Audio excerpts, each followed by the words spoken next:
आज हम डेल्टा के बारे में समझने का प्रयास करेंगे। डेल्टा क्या होता है? जब नदी द्वारा निर्मित निक्षेपणात्मक स्थलाकृति ही डेल्टा कहलाती है। सामान्यतः इसे बाढ़ के मैदान के रूप में भी जाना जाता है।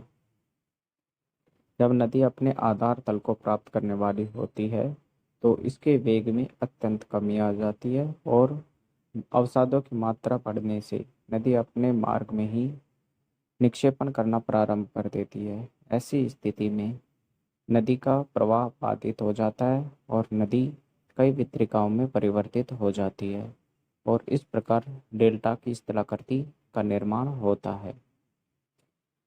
अब हम डेल्टा के बनने के लिए कुछ आवश्यक दशाओं के बारे में जानने का प्रयास करते हैं।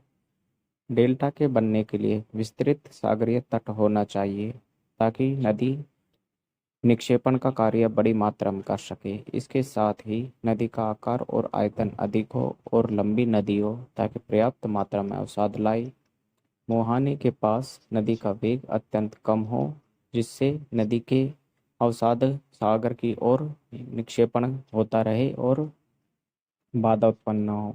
इसके साथ ही लहरों का वेग कम हो और सागरीय तट स्थायी हो जिससे उन्मज्जन और निमज्जन की क्रिया से निक्षेपण में बाधा उत्पन्न नहीं हो सके।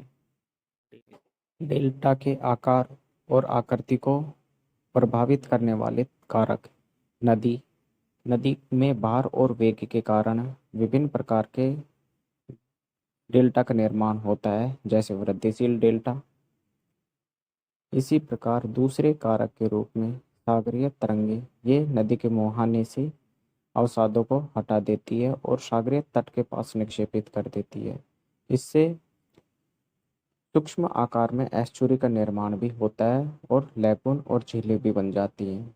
तीसरे प्रमुख कारक के रूप में ज्वारीय तरंगे, जो प्रबल बल की तरह कार्य करती हैं और लाए गए अवसादों को नदी में पीछे की तरफ धकेल देती हैं। अतः नदी सीधे ही सागर में गिर जाती है और अवसाद से एस्चुरी बनती है। जब नदी प्रभावी होती है तो इलोंगेट या वृद्धिशील डेल्टा का निर्माण होता है, जैसे मिसिसिपी नदी, पो नदी का डेल्टा। जब ज्वारीय तरंगे प्रभावी होती हैं तो इस प्रकार ज्वार एस्चुरी का निर्माण करते हैं और मैकोंग और यूलू नदी के डेल्टा इसी प्रकार हैं। तीसरे, जब सागरीय तरंगें प्रभावी होती हैं तो कस्पेट डेल्टा या त्रिभुजाकार डेल्टा का निर्माण होता है। डेल्टा के बारे में सूक्ष्म जानकारी। डेल्टा की संरचना।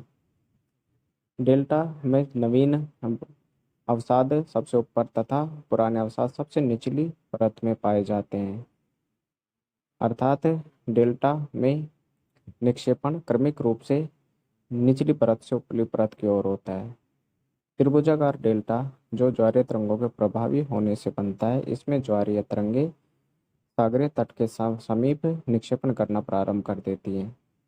तीसरा प्रमुख उदाहरण चापाकार डेल्टा है, जो गंगा नदी, नील नदी और सिंधु नदी में दिखाई देता है। पंजाकार डेल्टा, जो पक्षी के पंजे जैसा दिखता है, यह नदी के प्रभावी होने से निर्मित होता है।